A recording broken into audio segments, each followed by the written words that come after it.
যেখানে রাধে রাধে নাম কীর্তন হয় তা অভিন্ন বৃন্দাবনে পরিণত হয়ে যায়। যেখানে ভাগবত কথা কীর্তন হয় সেখানে কি হয় বলছি, যেখানে ভাগবত কথা কীর্তন হয় সেখানে গঙ্গা এসে উপস্থিত হয়ে যায়।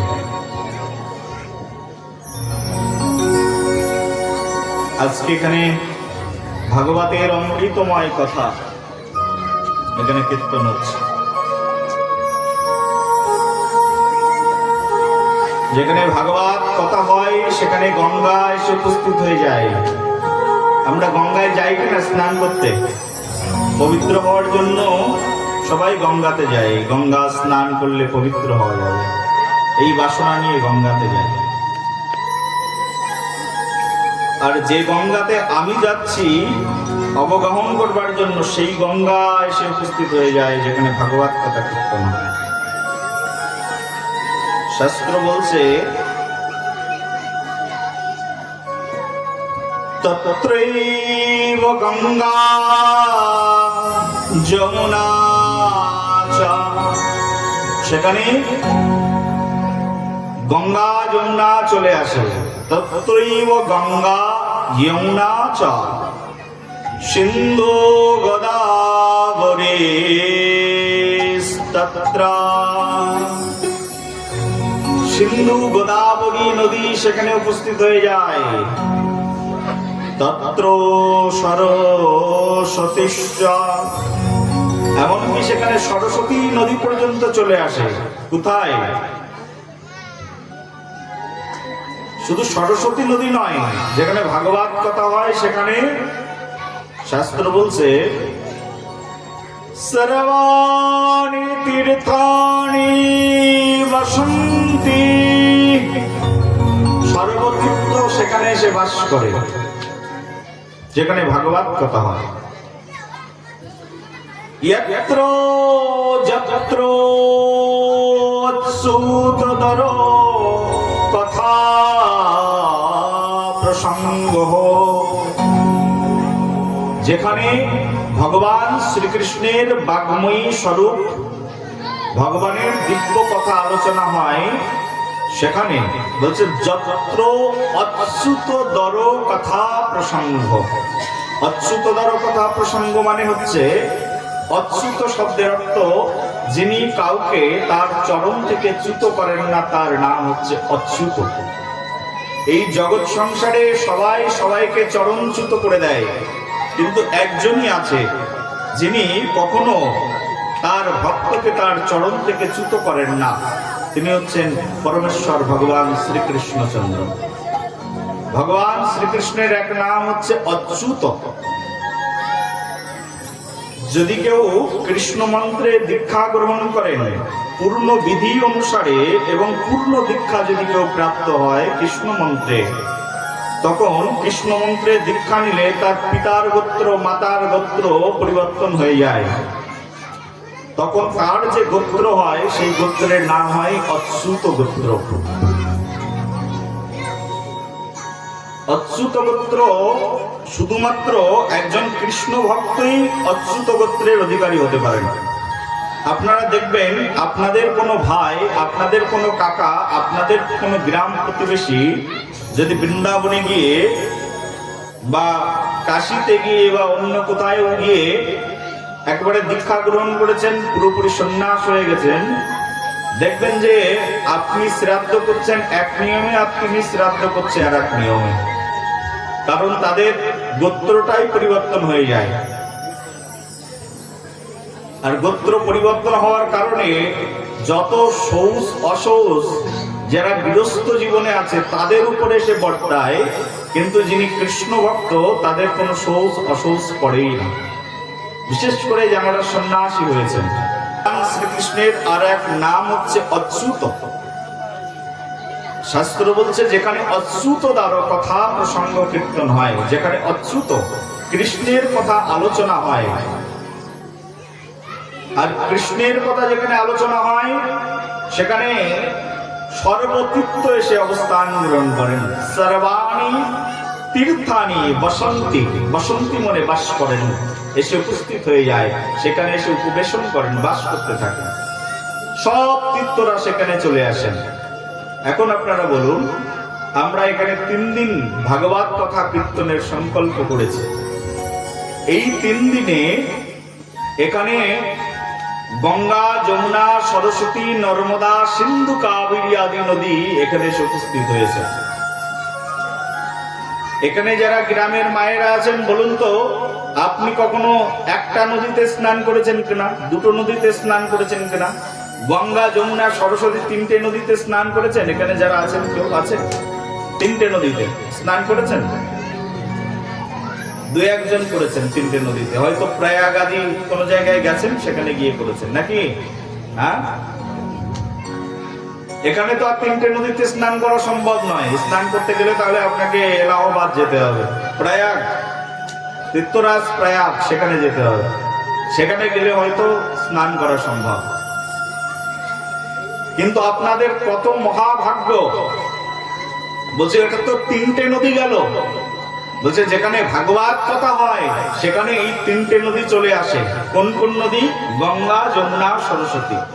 এই 3টে নদীর মিলন স্থল যেখানে, সেটাই হচ্ছে মহাতীর্থ। বলছে সেটা মহাতীর্থ। কিন্তু যদি কোনো গ্রামে, কোনো মহল্লায়, কোনো পাড়ায় ভাগবত কথা কীর্তন হয়, সেখানে শুধু 3টে নদী আসে না, বলছে সর্বাণি তীর্থানি, বলছে সেখানে সর্বতীর্থ চলে আসে। তারপরে যত তীর্থ আছে সব তীর্থ সেখানে চলে আসে। যদি কেউ ভাগবত কথা শ্রবণ করে, ভাগবত কথা শ্রবণ করলেই সংকল্প করে, তবে 3 দিন শুনতে হবে আপনাকে। আর যদি 7 দিন হয়, 7 দিন শ্রবণ করতে হবে।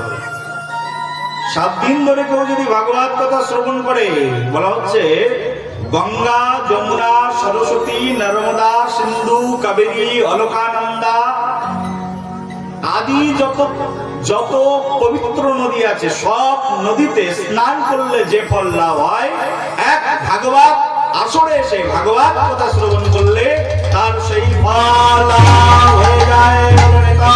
ঘোর প্রেমানন্দে হরি হরি।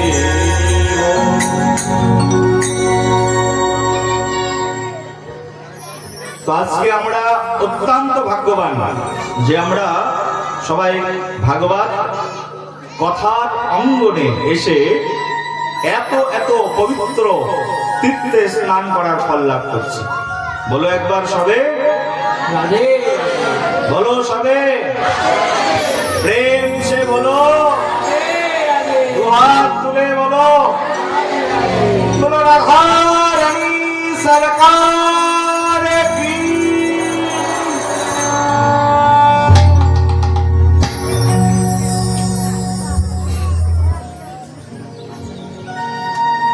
আমরা গতদিনে ভাগবতের অনেক মহিমা কথা আস্বাদন করেছি এই আসরে বসে। আজকে আমরা ভগবানকে ভক্তি করার সূত্র কি, সেই সূত্র সম্পর্কে সবাই মিলে আস্বাদন করব। একবার বলো।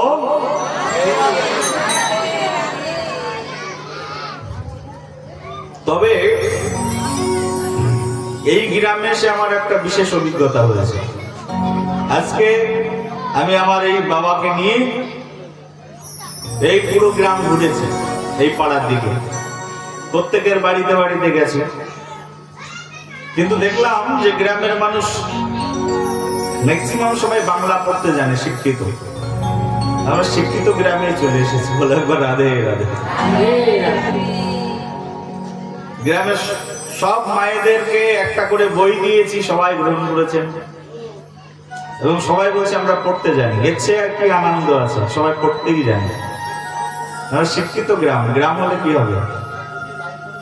একেবারে চারিদিকে নদী, আর নদীর মাঝখানে দ্বীপের মধ্যে থাকলে কি হবে? লেখাপড়ার আলো সকলের চোখের উপরে একেবারে বর্ষিত হয়ে গেছে। বলো একবার রাধে রাধে।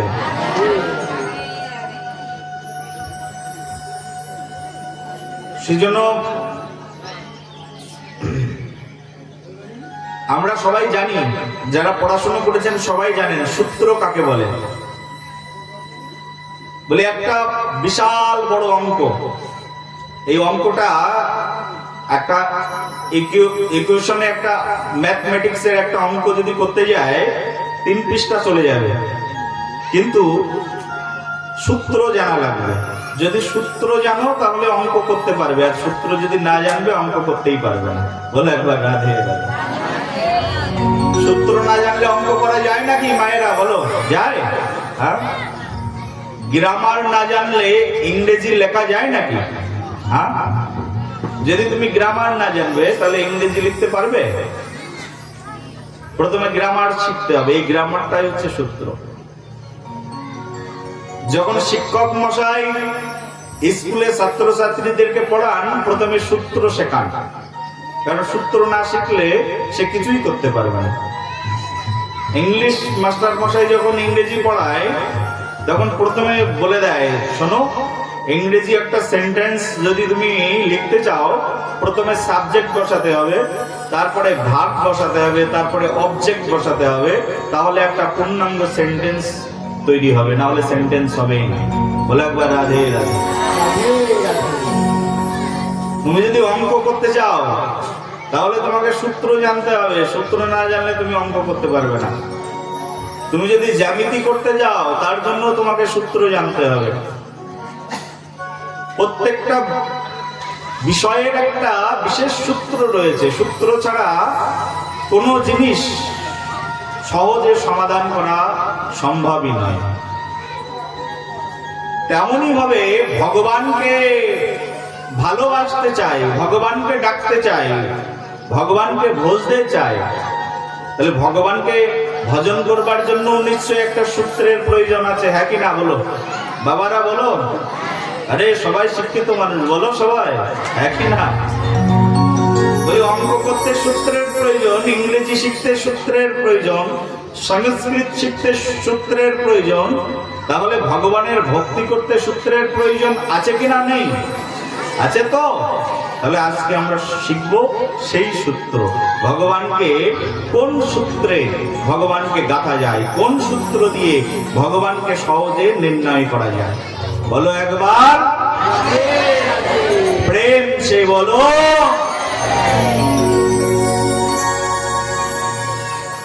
আমরা যে সাবজেক্টটি বলছি শুনে মনের ভিতরে আনন্দ হচ্ছে কিনা? হ্যাঁ, বলি এত বছরে জীবনে কখনো সূত্রই শিখিনি, ভগবানকে ডাকার সূত্রই জানি না। আজকে মহারাজজি আমাদেরকে সূত্র শেখাবেন, আনন্দের বিষয় কিনা? সূত্র শিখবো আজকে, ভগবানকে কি করে ডাকা যায়। আর এই সূত্র যিনি তৈরি করেছেন তার নাম হচ্ছে মহর্ষি, মহাঋষি, মহান ভক্ত প্রবর নারদ মুনি। কে লিখেছেন সূত্র? নারদ মুনি। নারদ মুনিকে চেনো তো সবাই? হ্যাঁ, নারদ মুনির হাতে থাকে কি? বীণা। কি থাকে? বীণা। নারদ মুনি বাজাই বীণা, রাধিকার মন নামে।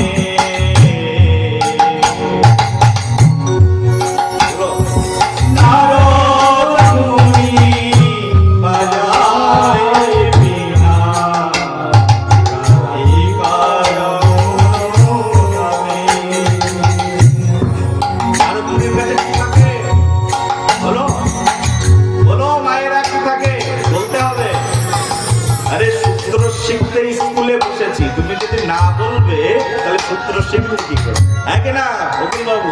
হ্যাঁ, বলা লাগবে তো। বলে একবার রাধে রাধে। সূত্র শিখতে বসেছি কেন বলতে হবে। নারদ মুনি কি বাজায়? বীণা। দেখেছো নারদ মুনির হাতের বীণা? আর নারদ মুনির হাতে একটা যন্ত্র থাকে, নাম হচ্ছে খঞ্জনি। এটা বাজিয়ে সবসময় নারদ মুনি যে গান করে তার নাম হচ্ছে নারায়ণ নারায়ণ নারায়ণ নারায়ণ। নারায়ণ নারায়ণ নারায়ণ নারায়ণ।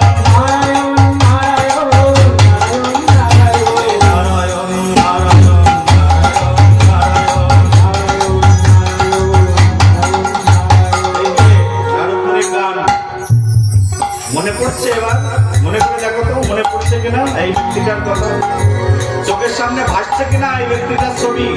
বলো ভাসছে, বলো একবার রাধে রাধে রাধে।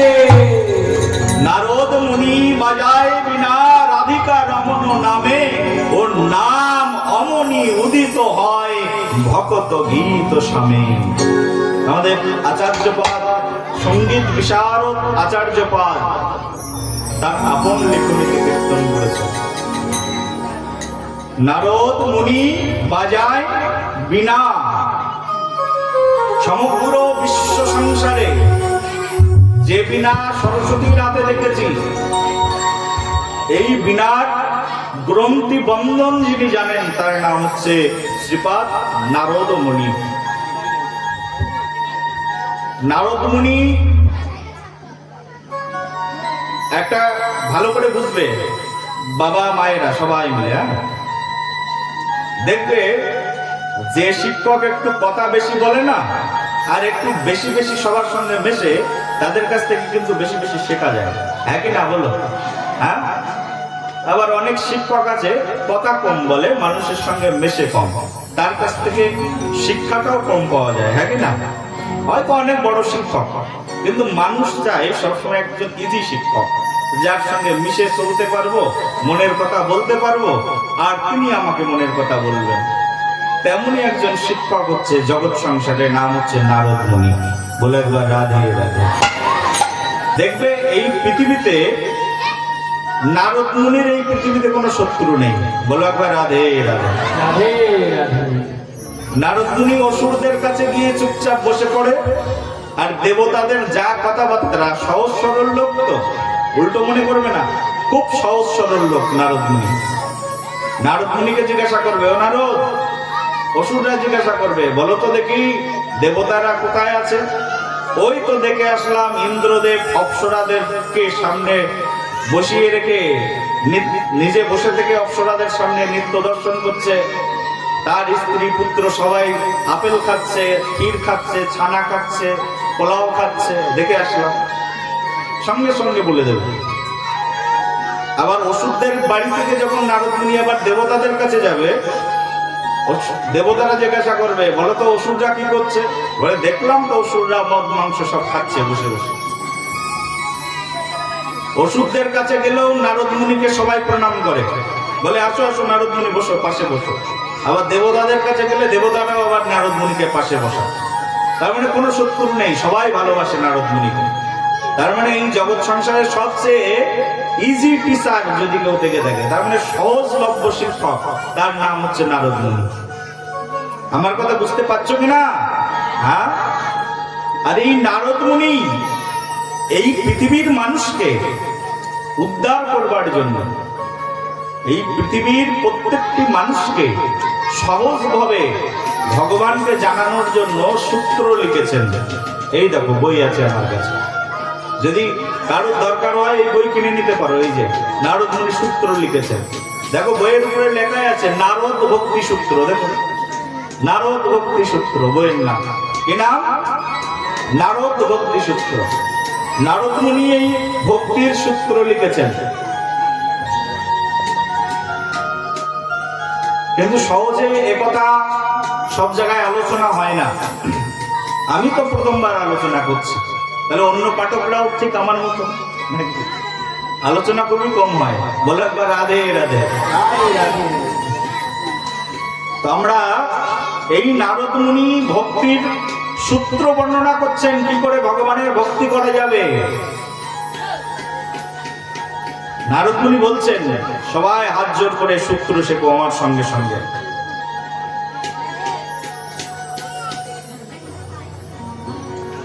বলো, তৎলক্ষ্যানি বচন্তে নানা মতভেদা। নারদ মুনি সূত্র বললেন,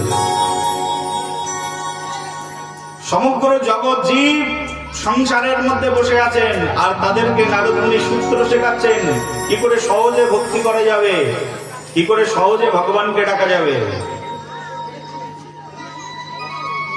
বলছে ভক্তির কিছু লক্ষণ আছে। প্রথম যেটি, সেটি বলছেন তৎ লক্ষানি বচন্তে, বলছে ভক্তির কিছু লক্ষণ বর্ণনা করব। আচ্ছা, এই পৃথিবীতে যদি তোমরা কোনো ডাক্তারের কাছে যাবে, ডাক্তারের কাছে গেলে ডাক্তার তোমার রোগ কিভাবে নির্ণয় করে মা বলো তো? হ্যাঁ, প্রথমে জিজ্ঞাসা করে কালকে তোমার গায়ে জ্বর কতটা ছিল, কবে জ্বর এসেছে, কি খাওয়ার প্রতি তোমার রুচি আছে, তিতো খেতে ভালো লাগছে না মিষ্টি খেতে ভালো লাগছে, এসব জিজ্ঞাসা করে কিনা? হ্যাঁ, জিজ্ঞাসা কেন করে? রোগীর লক্ষণ দেখে তারপরে ডাক্তার রোগ নির্ণয় করে। বলো একবার রাধে রাধে। রোগীর লক্ষণ না দেখলে বোঝা যায় নাকি কার মৃগী রোগ হয়েছে, কার জ্বর হয়েছে, কার কাশি হয়েছে? যদি কারোর কাশি হবে খুব খুব করে কাশবে শুরু হয়ে গেল, তাই না? তোমার লক্ষণ দেখে ডাক্তার বুঝে যায় এর এই রোগ হয়েছে, আর লক্ষণ দেখে ডাক্তার তাকে কি করেন? মেডিসিন প্রদান করেন। বুঝাতে পারলাম কিনা? বলে একবার রাধে রাধে। নারদ মুনি প্রথমে ভক্তির সূত্র বলতে গিয়ে প্রথমে বলছেন তৎ লক্ষানি। শোনো, লক্ষণ শোনো ভক্তের। ভক্তি অর্জনের জন্য প্রথমে লক্ষণ চাই। লক্ষণ কি? তো শ্রীমদ্ ভাগবত মহাপুরাণের সপ্তম অধ্যায়ের সপ্তম স্কন্ধের পঞ্চম অধ্যায়ের 23 নম্বর শ্লোকে সেই লক্ষণ বর্ণিত হয়েছে। ভক্তের লক্ষণ কি? তো ভক্ত কি লক্ষণে একজন মানুষ ভক্ত হতে পারে, তাই লক্ষণ বর্ণনা করতে গিয়ে প্রহ্লাদ মহারাজের উক্তিটি টেনে নিয়ে এসে নারদ মুনি বলছেন। প্রহ্লাদ মহারাজ নিজের মুখ দিয়ে এই উক্তি করেছেন, সেই উক্তিটি নারদ মুনি তিনি আস্বাদন করাচ্ছেন জগৎজীবকে। লক্ষণ কি বলছেন? লক্ষণ শোনো সবাই। শ্রবণ কীর্তনঃ বিষ্ণু স্মরণঃ পাদ সেবনম অর্চনাম বন্দনাম দাস্যো চক্ষু আত্মনিবেদনম।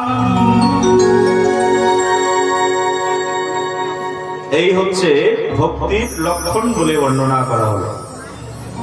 সংস্কৃত শ্লোক ভাগবত মহাপুরাণের সপ্তম স্কন্ধের পঞ্চম অধ্যায়ে 23 নম্বর শ্লোক।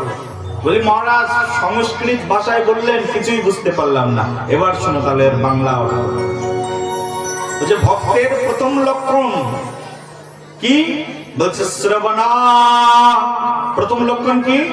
ভক্ত যদি কেউ হতে চায় তাহলে তাকে প্রথমে শ্রবণ করতে হবে। কি করতে হবে? বলো কি করতে হবে? শ্রবণ, তারপরে শোনা। শ্রবণ মানে কি? শোনা, শুনতে হবে। প্রথম লক্ষণ ভক্তের শ্রবণাম কীর্তনম বিষ্ণু স্মরণম পাদ সেবনম। প্রথম লক্ষণ বলছে শ্রবণ। আমরা শুনি তো সবাই শুনি কিনা? অমুকের দিদি কোথায় চলে গেল, কার সঙ্গে 1 ঘন্টা ফোনে কথা বললো, এসব শুনি আমরা। পর সমালোচনা, পর নিন্দা, প্রজল্প, এগুলো আমরা খুব শুনি। কিন্তু যা শুনলে ভববন্ধন মুক্ত হয়ে যেতে পারবো সেই কথা আমরা কেউ শ্রবণই করি না। কিন্তু ভাগবত মহাপুরাণে সেই শ্রবণের কথা বলা হয়েছে। কোন শ্রবণ? বলছে যা শ্রবণ করলে জগৎ জীবের ভববন্ধন মুক্ত হয়ে যায়, তাই শ্রবণ করো। কি সেটি? কি শ্রবণ? বলছে ভাগবত শ্রবণম, ভাগবত শ্রবণ। এই যে শুরু হয়েছে ভাগবত কথা। একজন ভক্তের, কৃষ্ণ ভক্তের প্রথম যোগ্যতা, তিনি যদি গ্রামের মধ্যে কোনো জায়গায় ভাগবত কথা হয়, শুনেছেন সাধু এসেছে নবদ্বীপ থেকে বা বৃন্দাবন থেকে, সাধুর কথা যদি শুনবে তা সঙ্গে সঙ্গে তার মনের ভিতরে উৎকণ্ঠা হবে, ও হো অমুকের বাড়িতে সাধু এসেছে, চলো আমি ওখানে বসে বসে ওনার কাছ থেকে কিছু প্রশ্ন জিজ্ঞাসা করব, মনের কথা জিজ্ঞাসা করব, উনি আমাকে বর্ণনা করে শ্রবণ করাবেন আর আমি হৃদয় ভরে শ্রবণ করব। এই উৎকণ্ঠা থাকবে ভক্তের। নারদ মুনি তার সূত্রে শ্রবণ শব্দটাকে উল্লেখ করলেন। প্রথম সূত্রের প্রথম কথা কি তাহলে? শ্রবণাম। বলো কি নাম বললাম? শ্রবণাম। শ্রবণাম কীর্তনাম। শ্রবণের পরে হচ্ছে কীর্তন। কেউ যদি কান দিয়ে শুনতে থাকে, শুনতে শুনতে শুনতে শুনতে তার হৃদয়ে ভাব জন্মাবে, কীর্তন গাওয়ার ইচ্ছা হবে, বলে অনেক শুনেছি এবার একটু গাইবো, মুখ দিয়ে বলবো। এই পৃথিবীতে যে যত বড় বক্তা হোক না কেন, সে কিন্তু তত বড় শ্রোতা। এই পৃথিবীতে যে বেশি বেশি শুনবে সে বেশি বেশি বলতে পারবে। বলো একবার রাধে রাধে। বলো তো আমাদের কান কটা? বলো, আরে বলো কান কটা? দুটো। হ্যাঁ দুটো, কান দুটো। আর মুখ কটা? একটা। তার মানে দুটো কান ভগবান দিয়েছেন কেন? শুনবে বেশি, আর মুখ দিয়েছেন একটা, তার মানে বলবে কম। বলো একবার রাধে রাধে। বলো, আরে বলো সবে, বলো রাধা রানী সরকার কি।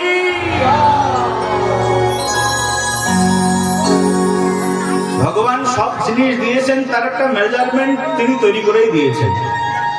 বুঝতে পেরেছো তো মায়েরা?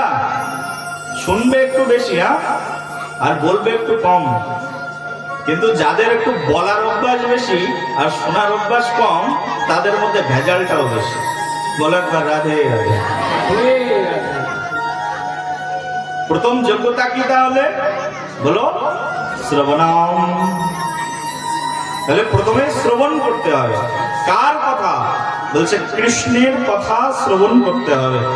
আর যদি কৃষ্ণের কথা শ্রবণ করি তাহলে হৃদ কর্ণ রসায়ন পরিপূর্ণ হয়ে যাবে। কৃষ্ণ কথা শ্রবণ করতে হবে। আর এই শ্রবণ প্রসঙ্গে নারদ মুনি পরের লাইনে বলছে, শোনো, কথা আদিসু ইতি গর্গঃ। বলছে কথা আদিসু ইতি গর্গঃ। গর্গমুনি বলে আমাদের একজন মুনি আছেন। কি নাম বললাম? গর্গমুনি। এই গর্গমুনির লেখা একটা গ্রন্থ আছে, নাম হচ্ছে গর্গ সংহিতা।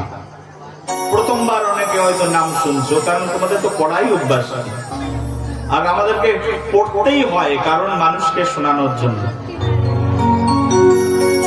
মানুষ তো আমাকে ডাকে, মহারাজ শ্রবণ করান না, তো মহারাজ যদি না জানে শ্রবণ করাবে কি করে? সেই জন্য আমাদেরকে পড়তে হয়, বাধ্য হয়ে পড়তে হয়।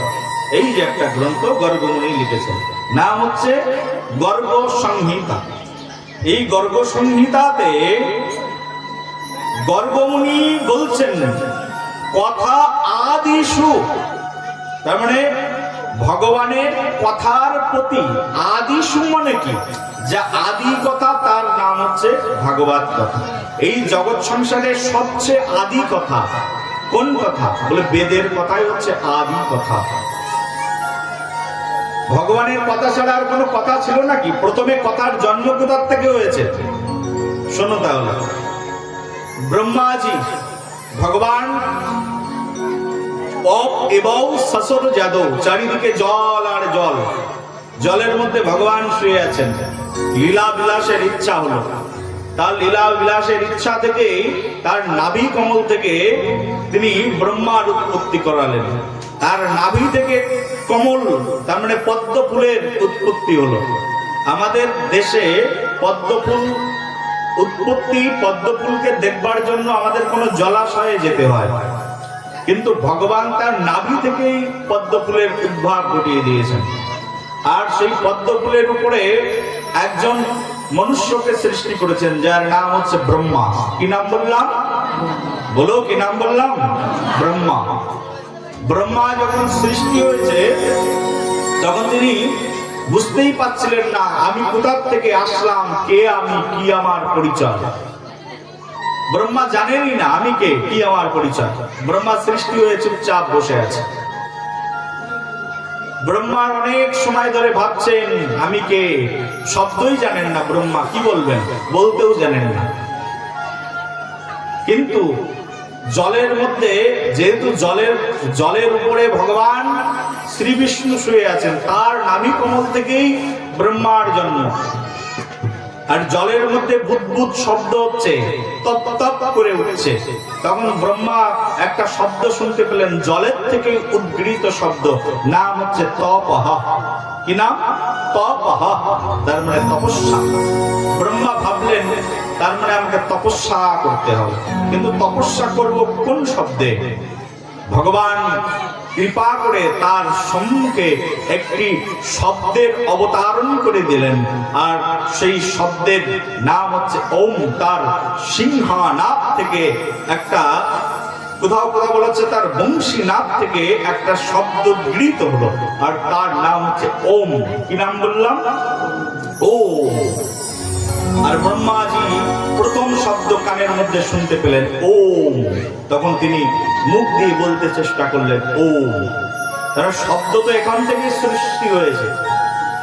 আমরা আজকে যত শব্দ বলছি সব শব্দের আদি শব্দ হচ্ছে এই ওম। এখান থেকে সব শব্দ সৃষ্টি হয়েছে। আজকে পৃথিবীতে প্রায় ৩৫০০-এর মতো ভাষা আছে। আমাদের জেনারেল স্ট্যাটিস্টিক্স বলছে, ওয়ার্ল্ড রিসার্চ ইনস্টিটিউট থেকে প্রকাশ হয়েছে প্রায় ৩৫০০-এর মতো ভাষা। ৩৫০০ ভাষার আদি ভাষা যেটি, সেই আদি ভাষার নাম হচ্ছে এই সংস্কৃত ভাষা। আর এই যে শব্দটি প্রথমে উচ্চারিত হলো, এই শব্দটি হচ্ছে সংস্কৃত শব্দের প্রথম ওম শব্দ। আর এই ওম শব্দ থেকে আর সব বর্ণ লিপি এক এক করে আবির্ভূত হয়েছেন, আর সেই বর্ণ থেকে, সেই বর্ণগুলোই পরবর্তীতে লিপিবদ্ধ করা হয়েছে, তাই সংস্কৃত ভাষায় পরিগণিত হয়েছে। পৃথিবীর প্রথম গ্রন্থ সমগ্র পৃথিবীর, আজকে বাইবেল আছে, পুরাণ আছে, রামায়ণ আছে, মহাভারত আছে, ত্রিপিটক আছে, কত কত কত গ্রন্থ আছে, কত কত ধর্মের কত কত বই আছে। কিন্তু পৃথিবীর প্রথম যে পুস্তক, প্রথম যে গ্রন্থ, সেই গ্রন্থের নাম হচ্ছে বেদ। নাম কি বললাম? বেদ। বলি বেদের জন্ম কবে আর পুরাণের জন্ম কবে? আরে পুরাণ তো এখান থেকে 1400 বছর আগে তৈরি হয়েছে, তার আগে তো পুরাণই ছিল না, কিন্তু তার আগে পুরাণ ছিল। বলে একবার রাধে রাধে। আমাদের যিশু মহাশয় জন্মের পরে তারপরে না বাইবেল তৈরি হয়েছে, তার আগে তো কোনো বাইবেল ছিল না, ছিল নাকি? হ্যাঁ, কিন্তু শোনো, ভগবান পৃথিবীতে মানুষ জন্মানোর আগে বেদ তৈরি করে দিয়েছেন। বলে একবার রাধে রাধে। মানুষ জন্মাবেন তার আগে ভগবান মানুষ কি করে জন্মাবে তার জন্য তিনি সূত্র দিয়ে দিয়েছেন, আর মানুষ এসে পৃথিবীতে কি কি করবে তার যে সূত্র, সেই সূত্রের নাম হচ্ছে বেদ। বলো বেদময় ভগবান কি। ভালো করে বুঝবে মায়েরা, দেখবে মোবাইল ফোন কেনার আগে মোবাইল ফোনের কোম্পানি একটা বুকস দিয়ে দেয়, একটা বই দিয়ে দেয়। এটাকে বলে ম্যানুয়াল বুকস। তার মানে পুরো মোবাইল ফোন কিভাবে অপারেট করতে হবে, মোবাইল ফোনে কি কি ফাংশন আছে, সব এই বইয়ের মধ্যে লেখা থাকে। এটাকে বলে ম্যানুয়াল বুকস। বুঝলে কি না বুঝলে? বুঝলে তো? আরে বুঝলে বলো একবার রাধে রাধে। তুমি এখন একটা, আমাদের কলকাতাতে এখন খুব সমস্যা, কিসের বলো তো? গ্যাসের সমস্যা। এমনকি আমাদের কলকাতাতে একটা মন্দির আছে, আমাদের মন্দিরে গ্যাসের সমস্যা বলে একটা ইলেকট্রিক চুলা কিনতে হয়েছে আমাকে। তার মানে রান্না করবে কিসে? গ্যাসই নেই, তাহলে ভগবান খাবে কি? গ্যাসের এইরকম সমস্যা। সারা ভারত জুড়ে চলছে। ইলেকট্রিক চুলা কেনার আগে একটা বই দিয়ে দেয়, ইলেকট্রিক চুলার সঙ্গে একটা বই থাকে। কারণ কি? এই চুলাটি কিভাবে তুমি মেনটেন্স করবে তার জন্য সব কিছু লেখা থাকে এই বইয়ের উপরে। যদি তুমি বইটা পড়ো তাহলে তুমি সুন্দরভাবে চালাতে পারবে, নাহলে চালাতে পারবে না। মানুষের যদি এত বুদ্ধি থাকে তাহলে যিনি সমগ্র পৃথিবী সৃষ্টি করেছেন তার কি বুদ্ধি কম আছে? বলো একবার। সেই জন্য ভগবান পৃথিবী সৃষ্টি করার আগে বেদ সৃষ্টি করে দিয়েছেন। আর বেদটাই হচ্ছে মনুষ্য জীবনের একমাত্র সূত্র। আর শুনো, এই বেদই হচ্ছে এই পৃথিবীর সর্বপ্রথম গ্রন্থ, সর্বপ্রথম লিপি, যার মধ্যে ভগবান সবকিছু লিখেছেন। আর এই বেদকে ব্যাসদেব ঋষি 4 জন আচার্যের মাধ্যম দিয়ে তিনি 4 ভাগে বিভক্ত করে কলিযুগের মানুষকে রক্ষণাবেক্ষণ করবার জন্য, পড়াশোনা করবার জন্য তিনি এই বেদকে সংরক্ষণ করেছিলেন। বলো বেদময় শ্রী হরি কি। তাহলে আমাদের আদি ধর্মগ্রন্থের নাম কি? বলো কি? বেদ। আমাদের আদি ধর্মগ্রন্থের নাম হচ্ছে বেদ। আর এই পৃথিবীর আদি ধর্মগ্রন্থ এটা। পৃথিবীর আর কোনো ইতিহাস নেই, কোন ইতিহাসবিদ বলতে পারবে না যে বেদের আগে কোনো গ্রন্থ এসেছে, অন্য কোনো ধর্ম তৈরি হয়েছে। আদি ধর্ম যা, তাই হচ্ছে এই সনাতন ধর্ম, আমাদের সবচেয়ে বড় গর্বের। কারোর বাবা যদি ম্যাজিস্ট্রেট হয় গর্ব হয় না? আমার বাবা একজন ম্যাজিস্ট্রেট। কারোর বাবা যদি প্রধানমন্ত্রী হয় কেমন লাগে? আমার বাবা একজন প্রধানমন্ত্রী। গর্ব হয় কিনা? আনন্দ হয় কিনা? বলি আমাদের সবচেয়ে আনন্দ কিসের আনন্দ? আমার তো আনন্দ আমি হিন্দু সনাতন হয়ে, সনাতনী হয়ে জন্মগ্রহণ করেছি। বলো একবার। তোমরাও আনন্দ করো, তোমরাও মনে মনে সংকল্প করো আমার কত ভাগ্য যে আমি সনাতন হিন্দু হয়ে জন্মগ্রহণ করতে পেরেছি। হিন্দুকে, সনাতনীকে কারোর দরজায় যেতে হয় না, সবাইকে সনাতনীর দরজায় আসতে হয়। কারণ পৃথিবীর যত ভাষা তৈরি হয়েছে সব ভাষা সংস্কৃত ভাষা থেকে তৈরি হয়েছে। সব ভাষার আদি ভাষা সংস্কৃত ভাষা, সব ভাষার আদি লিপি সংস্কৃত লিপি। যদি কেউ ইতিহাস নিয়ে পড়াশোনা করে, যদি কেউ জিওগ্রাফি, আমাদের বর্ণগ্রাফি নিয়ে রিসার্চ করে থাকে, তাহলে তার কাছে শুনে যাবো, সে একই কথাই বলবে, আলাদা কিছু বলবেন না। আমাদের এটাই গর্ব, আমরা সনাতনী পুত্র। আর এই সনাতনী পুত্রকে আমাদের বেদ বলছে, যারা সনাতন ধর্মে জন্মগ্রহণ করেছে তাদের আর একটা পরিচয় কি, সেটি বলছে সনাতন ধর্মে যারা জন্মগ্রহণ করেছেন তাদের আরেকটি পরিচয় হচ্ছে তারা অমৃতস্য পুত্র। কি নাম বললাম? অমৃতস্য পুত্র। তারা হচ্ছে সবাই অমৃতের পুত্র, অমৃত মুখেই জন্মেছে সনাতনীরা। বলো একবার প্রেম সে বলো। তোমরা জানো তোমাদের কত শক্তি আছে, তোমরা নিজেরাই জানো না, সব ভুলে গেছে। আর ভুলে যাই বলেই মাঝে মধ্যে ভাগবত শুনতে বসতে হয়। আমার সনাতন ধর্মের একজন নারীর যে শক্তি আছে, সমগ্র পৃথিবীকে হেলিয়ে রাখতে পারে একজন নারী সনাতন ধর্মের। আমার এই সনাতন ধর্মের একজন মহিয়সী রমণী, একজন মৃত ব্যক্তির প্রাণকে পর্যন্ত ফিরিয়ে নিয়ে এসছেন জমের আলাই থেকে, তার নাম হচ্ছে দেবী সাবিত্রী। বলো একবার রাধে রাধে। যম প্রাণ নিয়ে গেছে তার স্বামী সত্যবানের, যম মৃত্যুর দেবতা নিয়ে চলে গেছে। আর সাবিত্রী এমন সতী নারী ছিলেন, তার সতীত্বের প্রখরতায় যম মহারাজকে তার স্বামীর আত্মাকে আবার রিটার্ন পাঠাতে হয়েছে এই পৃথিবীতে। এমনই একজন নারী, একজন মেয়ে যা করে দেখাতে পারে আমাদের সনাতন ধর্মে, এমন শক্তি পৃথিবীর আর অন্য কোন ধর্মে নেই। কোন ধর্মে এইরকম দৃষ্টান্ত আছে বলো? একজন নারী পুরো জমের ঘর থেকে তার স্বামীর আত্মাকে রিটার্ন নিয়ে এসছেন এই পৃথিবীতে। এইরকম একজন নারীর শক্তি, নারী পারে না এমন কোনো কাজ নেই। বিশাল মহিষাসুর কেউ মারতে পারছেন না, ব্রহ্মা মারতে পারে না, শিব মারতে পারে না, ইন্দ্র মারতে পারে না, বরুণ মারতে পারে না।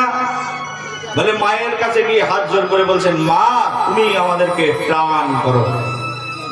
सर्वमंगलो मंगले शिवे सर्वार्थो साधिके शरण्ये त्र्यंबके गौरी नारायणी नमस्ते। सामने गিয়ে মায়ের সামনে গিয়ে স্তব করছেন, মা ত্রাহি মা, ত্রাহি মা, রক্ষা করো।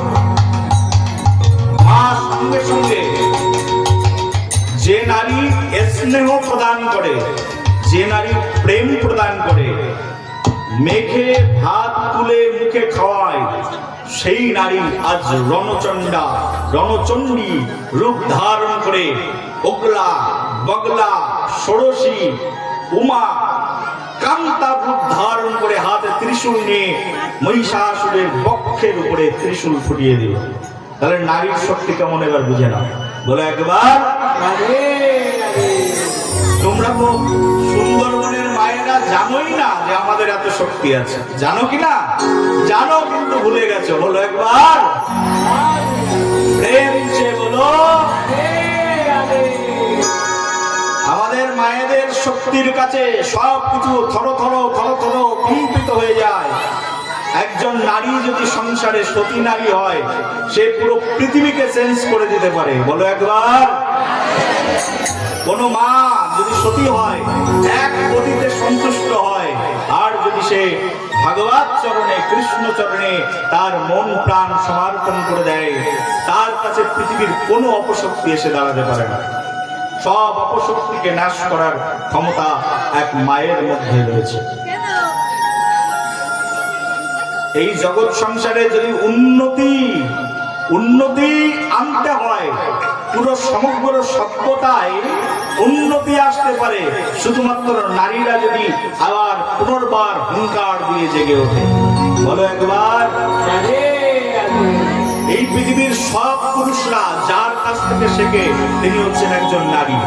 প্রথম শিক্ষাটা কার কাছ থেকে পায়? পুরুষ ছেলেরা। বলো নারীর কাছ থেকে। কে তিনি? তার নাম হচ্ছে মা।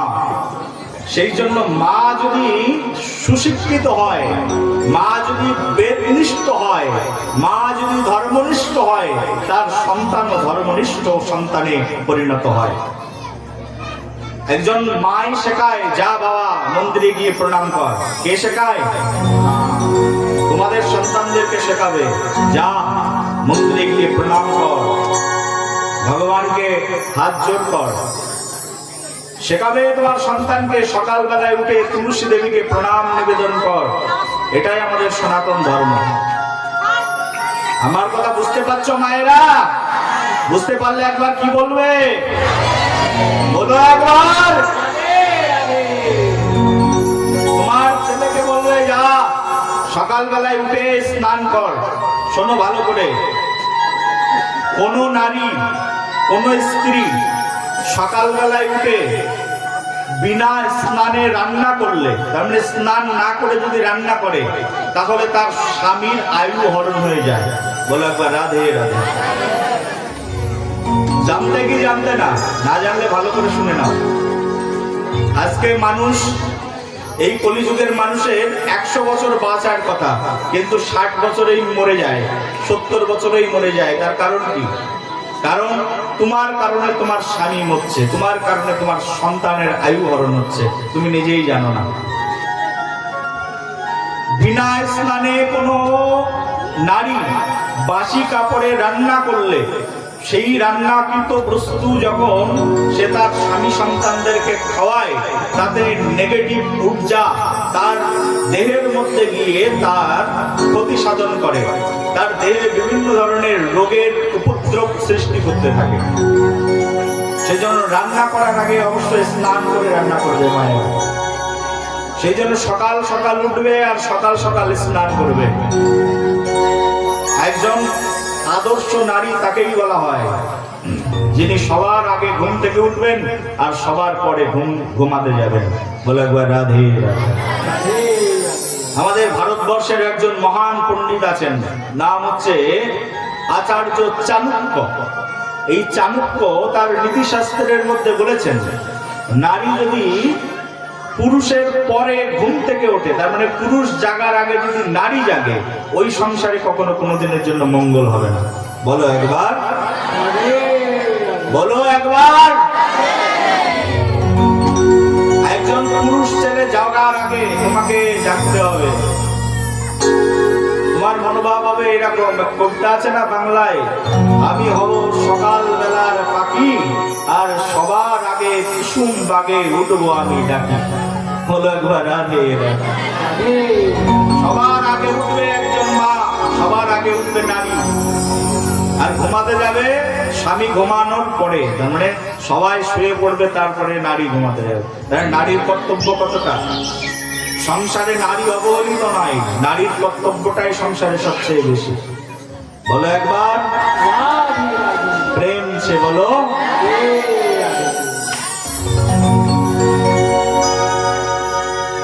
নারীর কর্তব্য সকালবেলায় উঠবে, স্নান করবে, আর নিজেরা হাতে একটা ছোট্ট পাত্র নিয়ে জল নিয়ে তুলসী গাছে জল দেবে।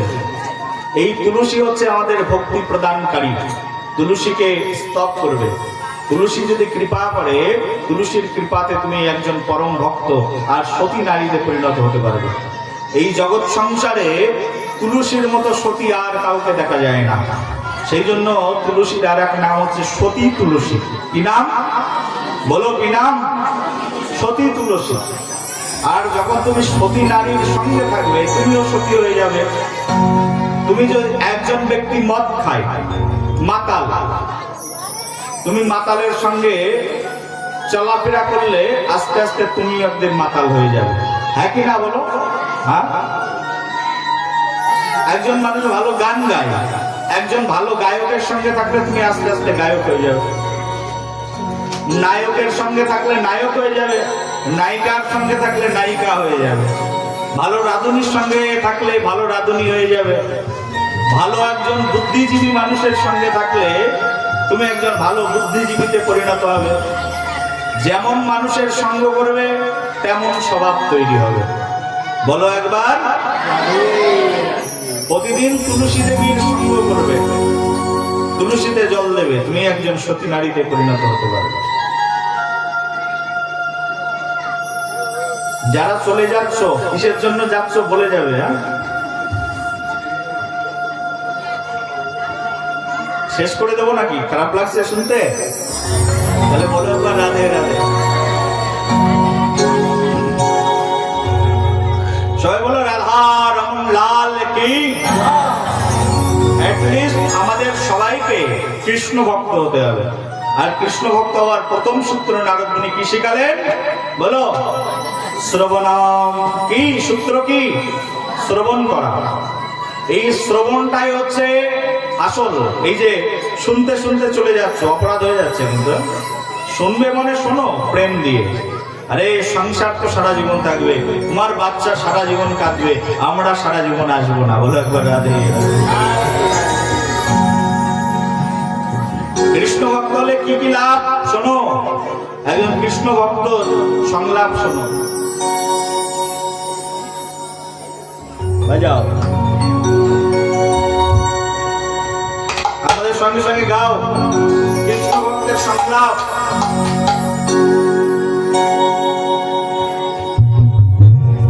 আমি এক কৃষ্ণ ভক্ত। আমি কি? বলো। আরে আমার কথা, আমার দিকে তাকাও। আমি কি? আমি তো কৃষ্ণ ভক্ত। আরে কৃষ্ণের সেবা করতে তো এসেছি। হয়তো হতে পারিনি, কিন্তু মানুষ তো কৃষ্ণ ভক্ত বলে আমাকে। হ্যাঁ কি না বাবু? হ্যাঁ, কৃষ্ণ ভক্ত দেখে তো আমাকে ডেকেছেন নাকি? তো আমার কথাই বলছি, শোনো। আমি এক কৃষ্ণ ভক্ত।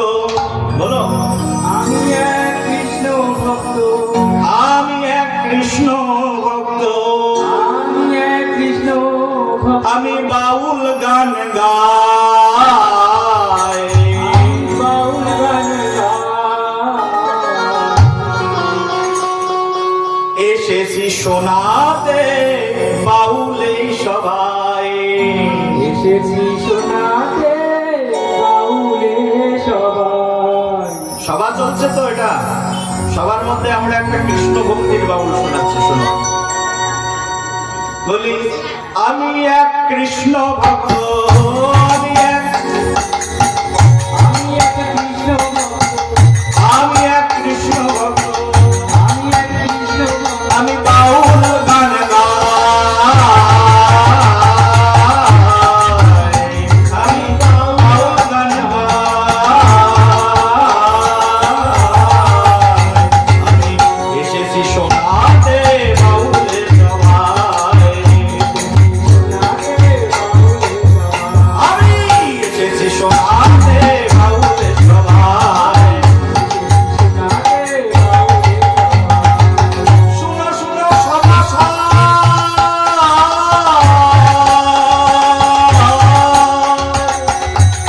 শোনো,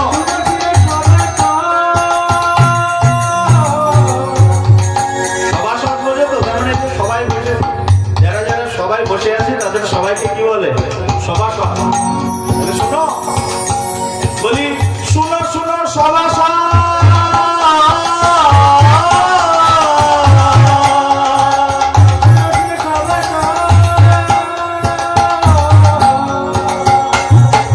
বলি শোনো আমার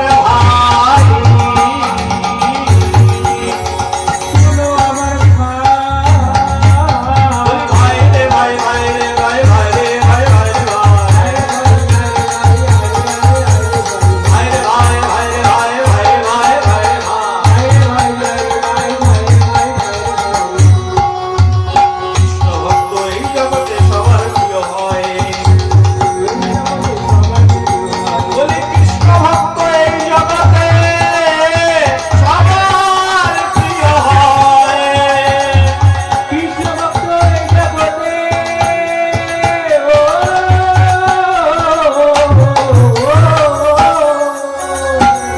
বলি কৃষ্ণ ভক্ত এই জগতে আর সবার প্রিয় হয়। কৃষ্ণ ভক্ত এই জগতে সবার প্রিয় হয়। আর শুনো শুনো সভাসদ, শুনো আমার ভাই, শুনে শুনে সবাই শুনো আমার ভাই। আর কৃষ্ণ ভক্ত এই জগতে সবার প্রিয় হয়। কৃষ্ণ ভক্ত এই জগতে সবার প্রিয় হয়। ঠিক বলছি কিনা বলো? ঠিক বলছি? হ্যাঁ, এই জগতে কৃষ্ণ ভক্ত সবার প্রিয় হয় কিনা? আজকেই তো দেখলাম সবার বাড়িতে যাচ্ছি, যার বাড়িতে যাচ্ছি, এই সারা গ্রামের মানুষের এইরকম মন, মনে হচ্ছে যে সারা বছর থেকে গেলেও আমার কোনো সমস্যা নেই। বলে রাধে রাধে। যার বাড়িতে যাচ্ছি সেই খাওয়াচ্ছে, আমি বলে খাবার দাবার নিয়ে বসে আছে সবাই। কালকে বলে দিয়েছি যে কালকে যাব তোমাদের বাড়িতে, ফল ফুল বিস্কুট কত কিছু শরবত বানিয়ে সবাই মিলে খাওয়াচ্ছে। খুব আনন্দ পেয়েছে। না, অনেক বড় মন। বলি বেশি টাকা নেই, অর্থ নেই, কিন্তু মন থাকলেই চলবে। বলো একবার রাধে রাধে। ভগবান, ভগবানের ইতিহাসে ভগবান বিশেষ কোন বড় লোকের বাড়িতে গেছেন বলে আমি শাস্ত্রের মধ্যে পড়িনি। যদি অন্য কেউ পড়ে থাকে আলাদা ব্যাপার। বিশাল বড় রাজমহল, দুর্যোধন 56 ভোগ সাজিয়ে বসে রয়েছে। ভগবানকে নেমন্তন্ন দিয়েছেন কৃষ্ণকে, কৃষ্ণ এসো। ভগবান শ্রীকৃষ্ণ বেরিয়েছেন, দুর্যোধনের বাড়িতে যাবেন রাজভোগ খেতে। কত রকমের রান্না, সোনার থালায় রান্না পরিবেশন করে রেখেছেন। রাজভোগ, রাজবাড়ির ভোগকে কি বলে? বলো রাজভোগ। রাজভোগ নিয়ে বসে আছেন। ভগবান শ্রীকৃষ্ণ দুর্যোধনের বাড়িতে গেলেন না, রাস্তা বেঁকিয়ে বাম দিকে চলে গেলেন। আর পাশেই ছিল বিদুরের ছোট্ট কুটির, আর বিদুরের কুটিরের মধ্যে ভগবান প্রবেশ করলেন।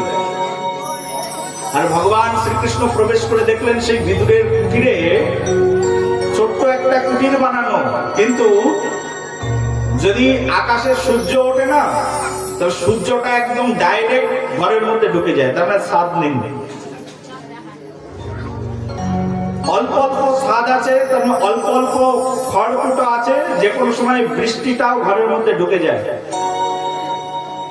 আর বিদুরের স্ত্রী একটা কাপড় পরে আছে, শত ছিদ্র কাপড় পরে আছে। ভগবান শ্রীকৃষ্ণ গেছেন এই গরিব বিদুরের ঘরে, বিদুর গেছেন ভিক্ষা করতে, তার স্ত্রী রয়েছেন গৃহে, যে বলছেন মা আমি ক্ষুধার্ত, খেতে দাও। ভগবান শ্রীকৃষ্ণকে দেখে তো বিদুর স্ত্রী একেবারে উন্মাদিনীর মতো হয়ে গেছেন। আরে আমি যার পূজা করি, আমি যার ভক্ত, তিনি আজ আমার ঘরে চলে এসেছেন বিনা নিমন্ত্রণে। কেমন লাগে? আনন্দ লাগে কিনা? যাকে ডেকে ডেকে যোগী মুনি ঋষিগণ পায় না, কত কোটি জন্ম চলে যাচ্ছে একজন যোগীকে, কত কোটি জন্ম চলে যাচ্ছে একজন মুনিকে তাকে লাভ করতে, যাকে লাভ করতেই পারে না, সেই পরম প্রভু আজ আমার ঘরে এসে উপস্থিত হয়েছে। বসতে দেব কোথায়? বসতে দেওয়ার মতো আসনও নেই। সাধুগুরু বৈষ্ণব বাড়িতে গেলে একটা আসন দিতে হয়, হ্যাঁ কিনা বলো মায়েরা? হ্যাঁ, বলে আসনও নেই। আরে শঙ্খ বাজাতে হয় বলে শঙ্খও নেই, বাজাবোটা কি? শঙ্খ যে বাজাবো, শঙ্খও নেই গৃহে। ভগবানকে আরতি করতে হয়, আরতির উপাচার নেই। বসাবে কোথায়? বসতে দেওয়ার জায়গা নেই। ভগবান শ্রীকৃষ্ণকে বলছেন, হে প্রভু, কৃপা করে যখন এসেছো, বসতে দেওয়ার কোনো জায়গা নেই, কিন্তু তুমি কোথায় বসবে? এসো আমার কোলের উপরে এসে বসো। স্বয়ং প্রভুকে একদম ভগবান শ্রীকৃষ্ণকে বিদুরের স্ত্রী তার কোলের উপরে বসিয়েছেন। আর কোলের উপরে বসিয়ে বলছে, ঘরে নেই কিছু, খেতে দেবো কি? দেখছেন যে এক ছাড়া কলা আছে, কিন্তু সেই কলার রং সবে হলুদ হওয়া শুরু করেছে, তার মানে হলুদ এখনো হয়নি, একটু একটু হলুদ হলুদ দেখা যাচ্ছে। তার মানে কেমন কলা বুঝতে পারছো তো? তাহলে সবে হলুদ হওয়া শুরু হয়েছে, একটু একটু হলুদ হওয়া শুরু হয়েছে। সেই কলাটা সামনে নিয়ে কলাটাকে ছুললেন, সেটাকে ছাড়ালেন। আর ছাড়ানোর পরে প্রেমের আতিশয্য, প্রেমে গদগদ হয়ে গেছে কৃষ্ণকে পেয়ে। আর এমন প্রেম, এমন ভাব, কলাটা খুলে কলার খোসাটাকে ভগবান শ্রীকৃষ্ণের মুখের মধ্যে ধরে বলছে, প্রভু আস্বাদন করো। আর কলাটা দিয়েছেন ফেলে, মনেও নেই কোনটা কলা আর কোনটা কলার খোসা, এই ভাবটাও নেই। তার মানে এত প্রেমে গদগদ হয়ে গেছে। দেখবে অনেক সময় অনেক মানুষ ভাবে গদগদ হয়ে যায়, কি করবে বুঝতে পারে না। যদি প্রিয়জন বাড়িতে আসে, মনের মতো কাউকে যদি ঘরের মধ্যে পাওয়া যায় না, তাহলে অনেক কিছু মানুষ ভুলেই যায়, উল্টো পাল্টা হয়ে যায়। বুঝতে পারছো কিনা আমার কথা? বলো একবার রাধে রাধে। কলাটা ফেলে দিয়েছেন, আর কলার খোসাটা নিয়ে বলছেন, হে প্রভু তুমি একটু আস্বাদন করো। ভগবান শ্রীকৃষ্ণ পরমানন্দে কলার খোসা খেয়ে নিয়েছেন। কৃষ্ণও কিছু বলছেন না, বলছে ভক্ত আমাকে প্রেমে দিয়েছেন, আর আমি তো এই জগতে কলা খাওয়ার বোকা নই, খাবারের বোকা নই। কৃষ্ণের কি অভাব আছে কিছু খাওয়ার? কৃষ্ণ তো প্রেমের বোকা, কৃষ্ণ চাইতে শুধু প্রেম, ভক্তের কাছ থেকে আর কিছুই আশা করেন না। গরিব ভক্তের বাড়িতে গেছেন, কলাটা ফেলে দিয়ে খোসাটা দিয়েছেন, কিন্তু খোসাটাই ভগবান কৃষ্ণ একদম পেট ভরে খেয়ে নিয়েছেন। পেট ভরে গেছে, বাড়িতে গিয়ে বলছেন তার স্ত্রীদেরকে, রুক্মিণী সত্যভামা, আহা হা, আজকে কি খাওয়াটা না খেলাম। বলে একবার রাধে রাধে। বলে খাওয়ালে কিন্তু মানুষকে সন্তুষ্ট করা যায় না। তুমি অনেক খাওয়ালে কিন্তু খুব গালাগালি দিলে, ওই খাওয়া কিন্তু পরিপূর্ণ হলো না। কিন্তু তুমি অল্প খাওয়ালে কিন্তু অনেক প্রেম দিলে, দেখবে যে মনটা ভরে গেল। খাওয়াটা আস্বাদনটা মনে হয়, আর বহিরঙ্গে আহারটা দেহের হয়, কিন্তু আস্বাদনটা কিন্তু মনের হয়। বলো একবার রাধে রাধে। আমি এই গ্রামের মধ্যে এসেছি, এই বাড়িতে আছি। আমি যখন এই গ্রামে এসেছি না, তখন আমি মনে মনে ভাবছি ওই মাটির ঘরটাই থাকবো, তো মাটির ঘরটাই রয়েছে। বলো রাধে রাধে। বহুত দিন পরে জীবনে মাটির ঘরে থাকার সৌভাগ্য হয়েছে। তবে পরম সৌভাগ্যের কথা কি বলতো, আমার যিনি গুরুদেব যিনি আমাকে দীক্ষা দিয়েছেন, আমার মতো পতিতকে, আমার মতো হতভাগ্য জীবকে যিনি হাতটা ধরেছেন, আমার মতো পাপীর হাতটাকে যিনি ধরেছেন, আমার শ্রী গুরুদেব, আমার গুরুদেব এখন পর্যন্ত মাটির ঘরে থাকেন। বলো একবার রাধে রাধে। রাধে রাধে। সমগ্র বৃন্দাবনের সর্বশ্রেষ্ঠ শিক্ষক, সর্বশ্রেষ্ঠ আচার্য আমার শ্রী গুরুদেব। বৃন্দাবনের রাধাকুণ্ডে আমার যারা বৃন্দাবনের ব্রজবাসী গুরু ভাইরা আছে, তাদেরকে গুরুদেব আদেশ করেছেন, যদি তোরা আমাকে গুরু দক্ষিণা দিতে চাস তাহলে মাটি দিয়ে ঘর বানিয়ে দে। চারিদিকে বড় বড় বিল্ডিং, এর মধ্যে আমার দম বন্ধ হয়ে আসছে। আমার গুরু ভাইরা মাটি নিয়ে এসে ইটের ঘরে লেপে দিয়েছেন। বলে গুরুদেব এটাই মাটির ঘর, এত মাটি কোথায় পাবো? বলে একবার রাধে রাধে। রাধে। ইটের ঘর লেপে দিয়েছেন, আর প্রতিদিন আলপনা লাগিয়ে দেয়। আমার গুরু বোনরা এসে, অনেক ভক্তরা এসে আলপনা লাগিয়ে দেয়। গুরুদেব দেখে আর ভাবে না, আমি মাটির ঘরেই আছি। ভাবটা কেমন? একজন সাধক কখনো রিল্যাক্স করে না, একজন সাধক কখনো এসি ঘরে থাকার বাসনা করেন না। একজন সাধকের জীবন হচ্ছে মাটির সঙ্গে তার মিতালি। কিন্তু আমি তো শহরে মানুষ হয়েছি, শহরে দেখে পড়াশোনা করেছি, সেই জন্য আমার পাপটা একটু বেশি। রাধে রাধে। রাধে। গ্রামের দিকে আসলে কখনো কখনো মনে হয় যে পাপ একটু ধুয়ে যাচ্ছে, মাটির ঘরে আছি, আর এই বাইরে পুকুরে গিয়ে স্নান করলাম, মনে হচ্ছে পাপ ধুয়ে যাচ্ছে হৃদয় থেকে। অনেক রাজসিকতার মধ্য দিয়ে জীবন যাপন করি, গ্রামের দিকে এসে একটুখানি সাত্বিক হতে পেরেছি। এটা আনন্দ হচ্ছে আমার। এখানে এসে সবচেয়ে বড় আনন্দ যেটা, সেটা হচ্ছে সাত্বিক পরিবেশ পেয়েছি, বিশুদ্ধ বাতাস পেয়েছি, বিশুদ্ধ অক্সিজেন পেয়েছি। এটা কিন্তু আমি যেখানে থাকি ওখানে পাওয়া যায় না। আর আমি বেশিরভাগ অনুষ্ঠানগুলো তো শহরের মধ্যেই করি, মুম্বাইতে, নাগপুরে, দিল্লিতে, এই ইউপিএমপির বড় বড় শহরগুলোতে, সেখানে গিয়ে অনুষ্ঠান করি। ওখানে কোনো ভালো পরিবেশ পাওয়াই যায় না। বলো একবার রাধে রাধে। প্রেম সে বলো, বলো একবার। কিন্তু গ্রামের মধ্যে একটা আলাদা আনন্দময় পরিবেশ, যা বলো তা খুব আনন্দ পেয়েছে। দেখো, মাটির সঙ্গে মিতালি, এই স্নিগ্ধতা ভগবান শ্রীকৃষ্ণই শিক্ষা দিয়েছেন। আর ভক্তদের মধ্যে যদি এই গুণ না থাকে, তাহলে ভক্তরা বেগুনি।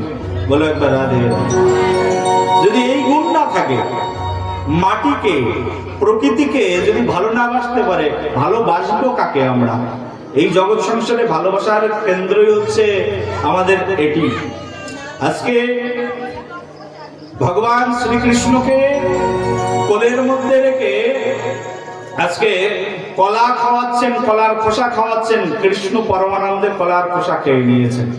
কতটা প্রেম, আতিথ্যতা, ভালোবাসা। ভালোবাসার বন্ধনটা এমন যে ভগবান কলার খোসা খেয়ে সন্তুষ্ট হয়ে গেলেন, কিন্তু রাজভোগের দিকে তিনি ভ্রুক্ষেপ পর্যন্ত করলেন না, তাকালেনই না, রাজভোগের দিকে গেলেনই না।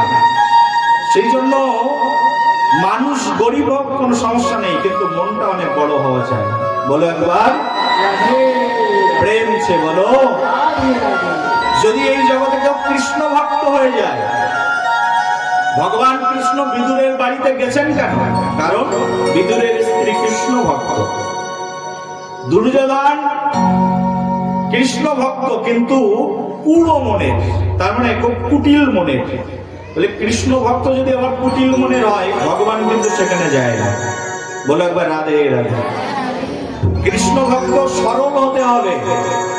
কৃষ্ণ ভক্ত অনেক প্রকারের আছে। কৃষ্ণ ভক্ত আবার কুটিল মন, ভগবান সেখানে যাবেন না। কৃষ্ণ ভক্ত আবার সরল, ভগবান সেখানে গিয়ে ভিক্ষা করে খাবেন। এটা ভগবানের স্বভাব। ভগবান শ্রীকৃষ্ণ সেই জন্য কৃষ্ণ ভক্ত যে কুলেই জন্মগ্রহণ করুক না কেন, কৃষ্ণ ভক্ত যদি চন্ডাল কুলেও জন্মগ্রহণ করে, তাও সে উত্তম। বলো একবার রাধে রাধে। কৃষ্ণ ভক্তকে ব্রাহ্মণ হতে হবে এমন কোন বিধান নেই। বলছে বিপ্র বিপ্র নহে যদি কৃষ্ণ তেজে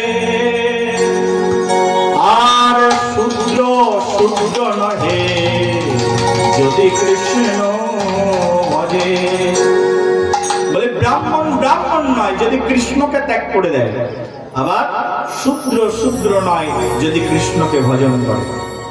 যেই ভজে সেই বড়, অভক্তহীন ছাড়।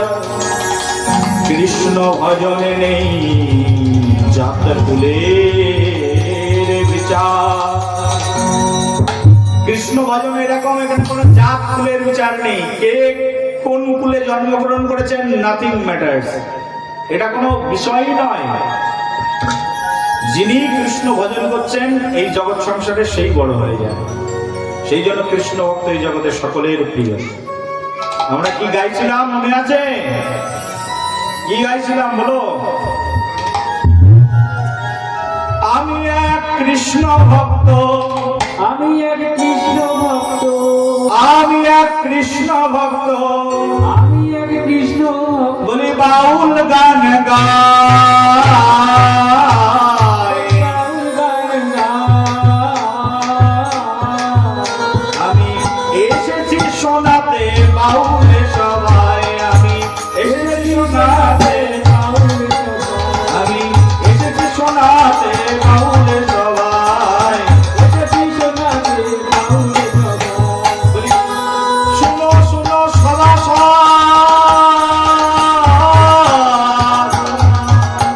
বলি শোনো শোনো সবাই। আর শুনো আমার ভাই, শোনো আমার ভাই। আর কৃষ্ণ ভক্ত এই জগতে সবার প্রিয় হয়। কৃষ্ণ ভক্ত এই জগতে সবার প্রিয় হয়। বলি কৃষ্ণ ভক্ত এই জগতে সবার প্রিয় হয়। তাই কৃষ্ণ ভক্ত সবার প্রিয় হয়। কৃষ্ণ ভক্ত সবার প্রিয় তো বলো একবার, রাধে রাধে, বলো একবার, বলো রাধে রাধে, রাধে রাধে। বলো একবার। কৃষ্ণ ভক্ত এই জগতে সবার প্রিয় হয়। বলো কৃষ্ণ ভক্ত এই জগতে সবার প্রিয় হয়। বলি কৃষ্ণ ভক্ত এই জগতে সবার প্রিয় হয়। কৃষ্ণ ভক্ত এই জগতে সবার প্রিয় হয়। বিশ্বাস হচ্ছে কি? আমার কথা বিশ্বাস হচ্ছে? যদি বিশ্বাস না হয় তাহলে ঘেটে দেখো বেদার পুরাণের বাণী। ঘেটে দেখো বেদার পুরাণের বাণী। বলি ঘেটে দেখো বেদার পুরাণের বাণী। ঘেটে দেখো বেদার পুরাণের বাণী। কৃষ্ণ ভক্তের কাছে দয়া,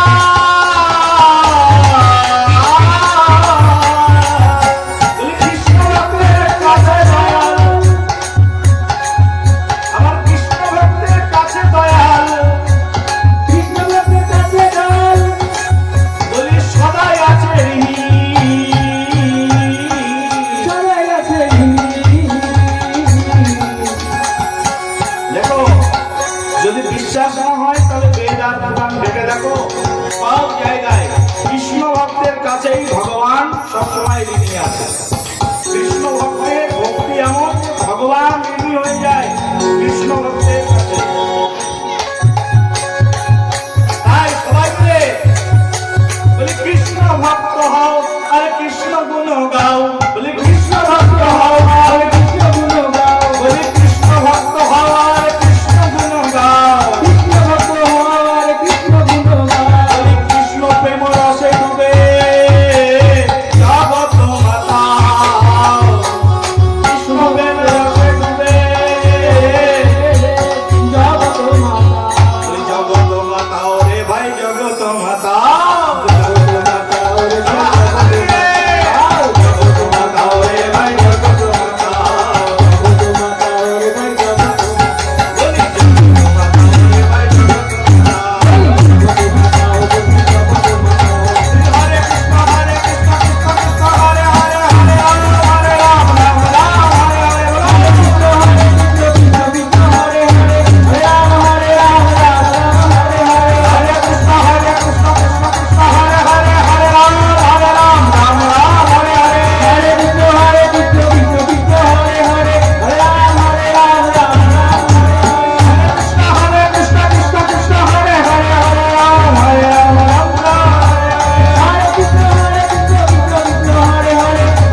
যেও না যেও না